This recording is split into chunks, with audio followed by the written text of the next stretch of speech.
Assalamualaikum warahmatullahi wabarakatuh.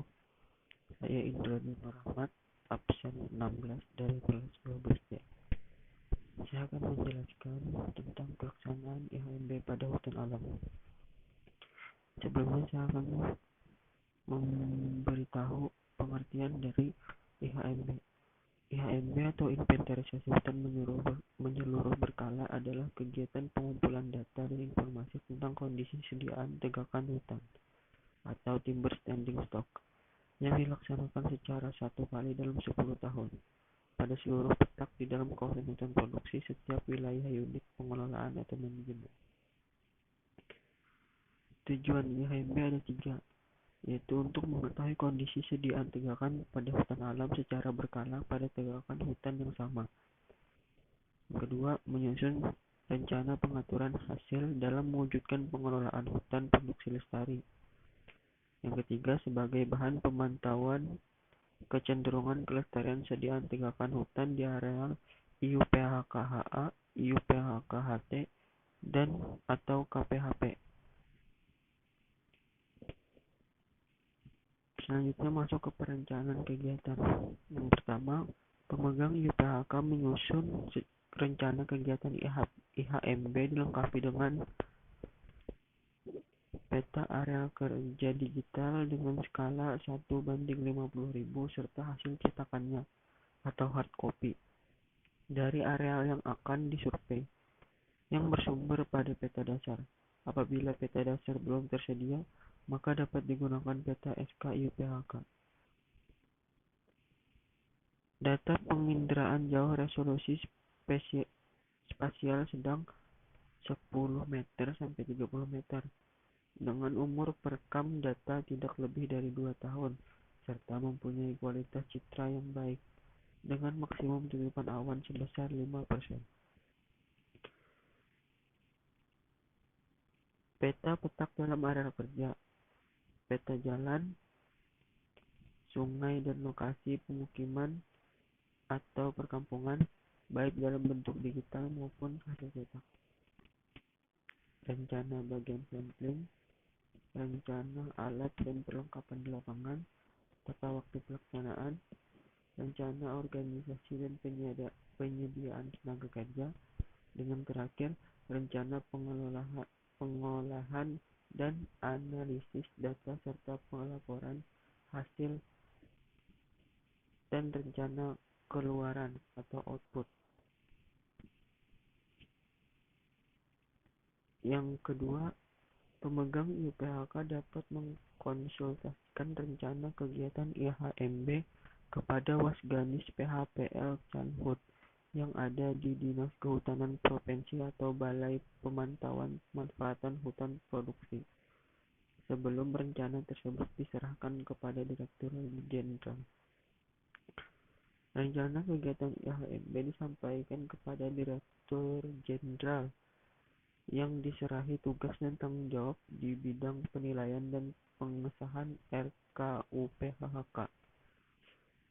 Untuk tim pelaksana IHMB perlu dibentuk tim yang terdiri dari ketua tim pelaksana IHMB, kepala regu, dan anggota regu. Anggota regu sekurang-kurangnya terdiri dari 2 personil untuk membentuk atau membuat plot contoh dan perintis jalur, 2 personil untuk pengukur dan identifikasi jenis pohon, 1 tukang masak, dan 1 untuk kepala regu. Selanjutnya masuk ke pelaksanaan IHMB. Yang pertama, pengukuran jalan masuk menuju plot contoh lapangan. Dengan cara cari dan temukan titik ikat seperti yang direncanakan di peta. Tandai dengan patok kayu permanen atau paralon agar mudah dilihat dan ditemukan. Lalu secara manual, ukur jarak azimut dan heling dari titik ikat ke jalur plot contoh. Tandai lagi dengan patok atau paralon dan beri label nomor jalur.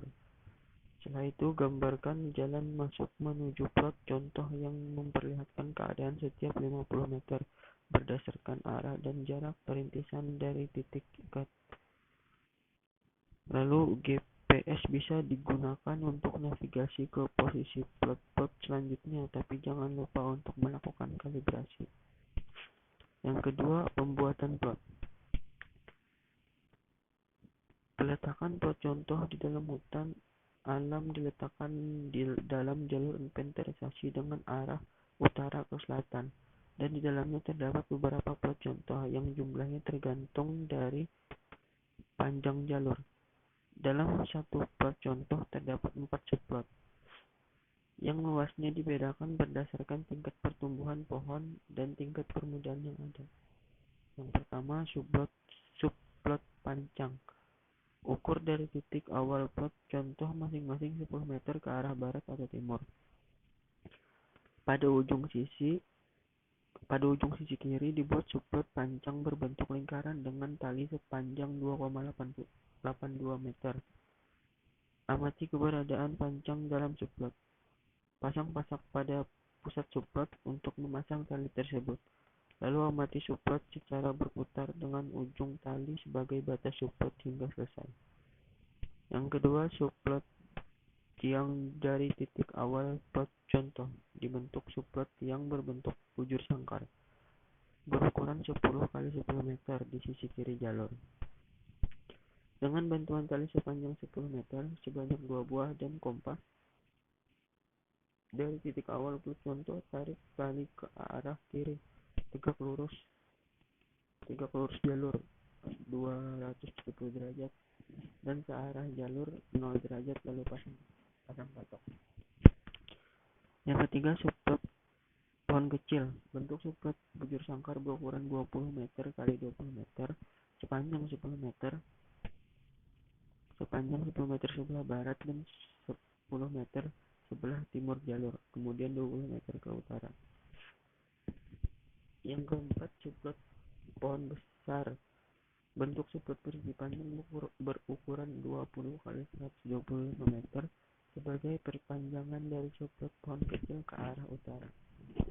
Berikut ada desain plot contoh dengan 4 subplot.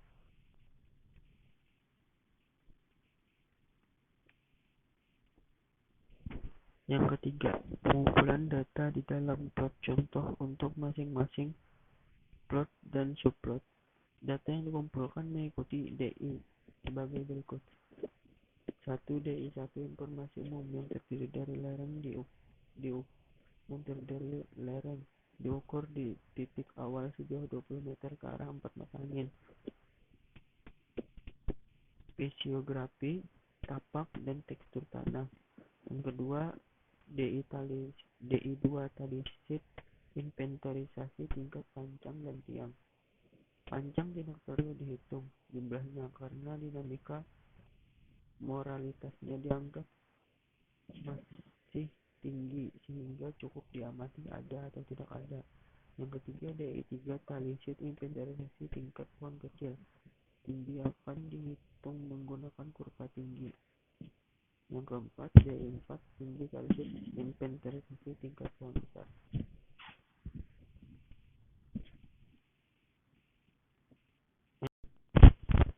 Yang keempat, pemasangan label pada pohon-pohon di dalam plot atau subplot contoh.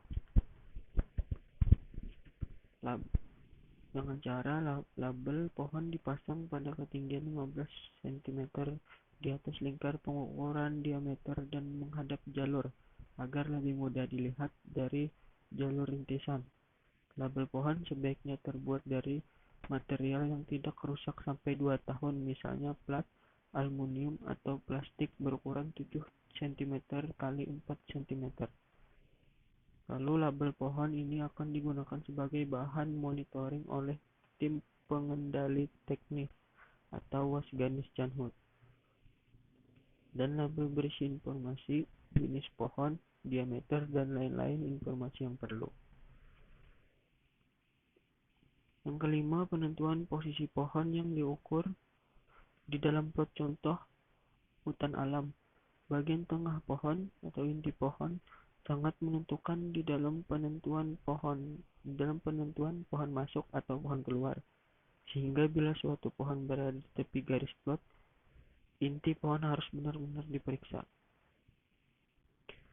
Lalu masuk ke kaidah yang digunakan.